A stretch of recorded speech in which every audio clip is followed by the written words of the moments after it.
survive a Sharknado and other natural disasters, fight back when monsters and Mother Nature attack.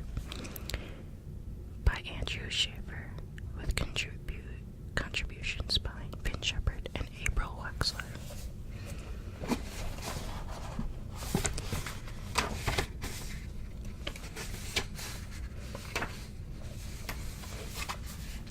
Forward. 1 year ago, I was just your typical former surf champion, bar owner, and deadbeat dad. The day my life change began like any other. After a late breakfast, brunch really, I slipped my wetsuit on and grabbed my board to catch a few waves before work. On the news, there was talk about Hurricane David driving large numbers of sharks toward Los Angeles. Alarmists, I thought. Every time it rains in LA, everyone swears it's the storm of the century. This time, they were right. Before anyone realized what was happening, blue skies gave way to dark clouds. Powerful winds slammed the coast. Torrential rain caused flash flooding throughout the city. Worst of all, sharks washed ashore in droves. They were so thick in Santa Monica Pier that you had to carry a bar stool to beat them away. When the storm temporarily let up, the destruction was unfathomable. My humbly named restaurant, Finn, was reduced to wet kindling. But the day wasn't over, not by a long shot. With my ex-wife and children in the storm's path, I couldn't stand around waiting for authorities to do something. I had to take charge. Thankfully, I've been preparing my whole life for that moment. Semper Paratus. That's not just my motto, it's my nature. Always ready. When the storm spawned 3 deadly Sharknadoes, I was ready. The fact that no one had ever seen a tornado pick up sharks before was irrelevant. It didn't matter if they were filled with bears from the zoo or tigers from Siegfried and Roy's backyard. Semper Paratus means being ready for anything.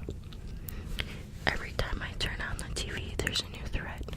Polar vortices, stonados, hurricanes. It's not the world I grew up in, but it's the one I live in. It's the one my children live in.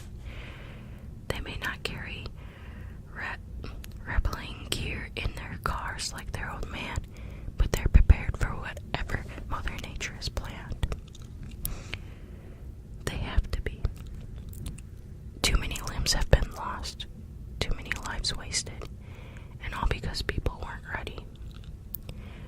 Just like on that horrible day not so long ago, I realized it was time for me to step up. So I sat down with the author of this book and shared my wisdom. My ex-wife, April Wexler, did the same.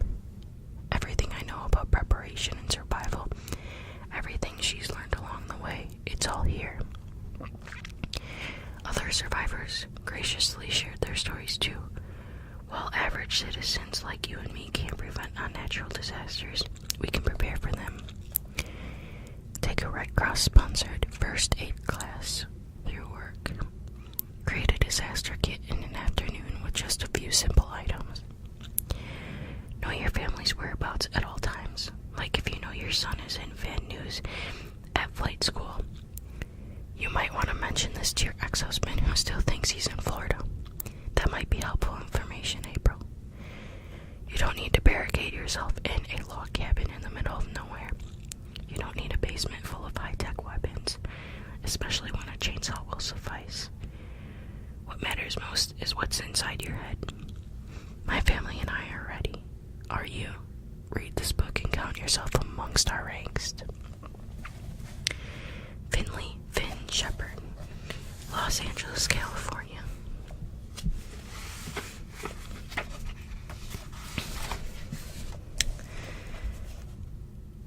Introduction. In the science fiction classic The Hitchhiker's Guide to the Galaxy, Douglas Adams joked that Earth is mostly harmless. A lot has changed since he wrote that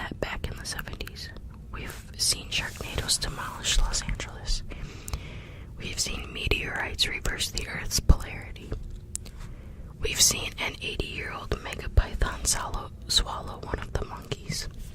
Mostly harmless. It's time we upgraded the planet to mostly harmful. Mother Nature is angry. Can you blame her? We treat the planet like a rental car with full coverage. Look at our track record over just the past decade. New drilling techniques have exposed hidden dangers below the Earth's surface. Genetic engineers have meddled with building blocks of life itself, producing terrifying creatures. Don't just blame big businesses and mad scientists, though. From well-meaning preservations to bumbling college students on holiday, we're all to blame for Mother Nature's tantrums. While politicians waste time debating the dangers of fracking, and environmentalists wring their hands over our planet's rapid deforestation, we're left with one seriously pissed off planet. That's where this book comes in. How to Survive a Sharknado and Other Unnatural Disasters provides you with the knowledge necessary to survive dozens of unnatural threats. Whether you're standing face to face with a Mongolian deathworm or stuck outside during a cataclysm, we have you covered. But you say, I don't need this book. I've seen monster movies. The people who get killed are usually asking for it. All they do is stand there screaming at the top of their lungs and flailing their arms like those inevitable windstocks at the car dealerships. Put yourself in their shoes. What if you suddenly saw a 2-ton great white shark barreling through the air toward your face?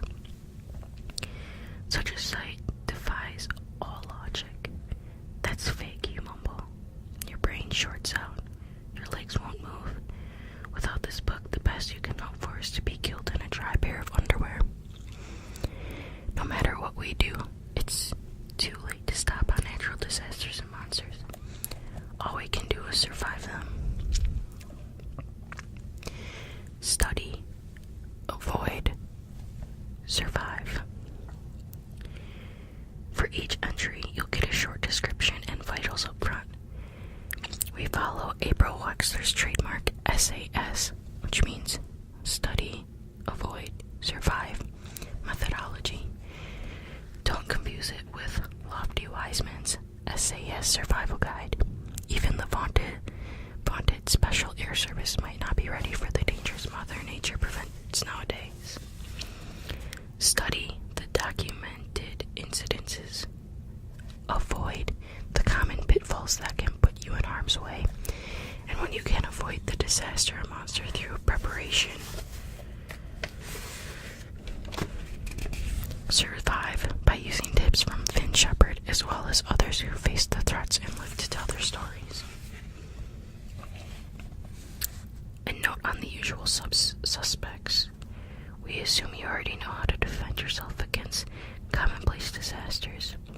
If you need a refresher on what to do when a tornado siren goes off, the Red Cross has you covered. What about supernatural threats? Frankly, zombies, vampires, and werewolves are now as prevalent as the common cold. We all know about stakes and silver bullets, right? If only fighting Mother Nature were so simple. How the ratings work. How likely you are to encounter a Sharknado. How widespread will casualties be? And just how badly will your mind be blown? Use the guides below to quickly visualize the magnitude of the threats you'll be reading about. And then it has a list of threat to humanity scale, risk of encounter scale, and Finn Shepard's WTF. Wow, that's freaky factor. Alright, so now that we have the beginning of the book and we know what to expect read, we're gonna jump right into part 1, and that is unnatural disasters. So, fighting Mother Nature.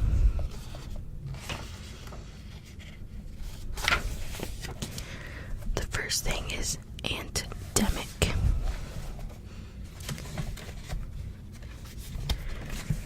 The vitals, also known insectfluenza, first observed in Indonesia in 2013. Estimated max speed 20 miles per hour. High-risk groups, birdwatchers, and first responders. Look out for it in tropical areas. Threat to humanity. It has 4 skulls, so that means major casualties and damage on a global scale. Risk of encounter. It has 3 lightning bolts, which means moderate, multiple reports, or repeats expected. And Finn's W2F factor has 2 exclamation points, which means radical, excellent, primo. So, an endemic occurs when a deadly flu virus is spread to humans by infected megafire ants. These 6-inch winged insects are aggressive and highly contagious, and their bites are excruciating. Even if you survive an attack, your time is limited. Within hours of being bitten, the flu virus reduces you to a violent zombie. Death is the only cure. Study. The first endemic began in 2013 with a series of megafire ant attacks on a remote chain of Indonesian islands. As the body count climbed, scientists descended upon the region. Among them was University of Indonesia researcher Eva Sims, who linked the attacks to a deadly flu outbreak also occurring on the islands. No one had connected the influenza to the megafire ants, she said. But that's exactly what was happening. The ants contracted the virus from attacking infected birds, then passed the virus to humans, who started attacking each other. It was chaos. Unfortunately, Sims couldn't convince a skeptical World Health Organization of the threat. They told me to stop watching so many zombie movies, she says. If the WHO wouldn't do anything, Sims would. There was still time. The virus was not spreading from person to person. If it made that leap, the endemic would spread worldwide, she says. Her theory was simple. Eliminate the megafire ants. Eliminate the virus. Sims found their breeding ground, a tower mound hidden deep in the jungle, and wiped the ant colony with the most effective insecticide available: dynamite. Avoid. The Centers for Disease Control suggests you take the following actions to protect yourself from the next endemic. Get a flu shot. This will defend you against the 3 most common viruses circulating in any given year. Will it protect you during an endemic? Depends on the flu strain the ants are spreading.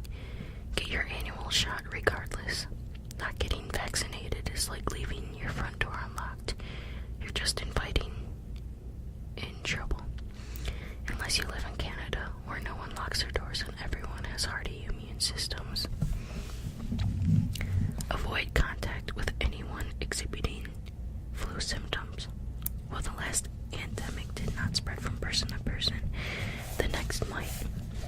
Even if it doesn't, people infected with an endemic flu strain are kind of pain to deal with. See the fludemic flu symptoms above. Wash your hands frequently with soap and water to kill germs. Avoid touching your eyes, nose, and mouth. Don't let anyone else touch those areas either. What kind of weirdo would want you to touch someone else's eyeball anyway? Endemic flu symptoms. Red, swollen marks where a megafire ant's pincers penetrated your skin. Runny nose, usually with blood. Coughing up blood. Sore throat from coughing up blood. Fever, body aches, and chills. Headache, fading as you turn into a zombie.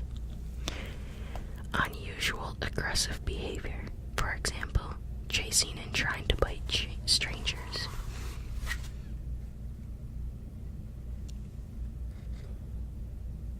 Survive. According to Sims, you can't fight back against mega fire ants in a meaningful way. If you're attacked outside, here's what she suggests doing. Dive underwater. Mega fire ants can fly, but they're poor swimmers. They drown quickly, especially in salt water and chlorinated pools. If you've been bitten, see a doctor for an antiviral drug. Unless you receive treatment within 2 hours, you will turn into a zombie. If there's a full-scale outbreak, the doctor's office may be closed. Post-apocalypse rules apply. Join the angry infected mob, ransacking the local pharmacy for antiviral drugs.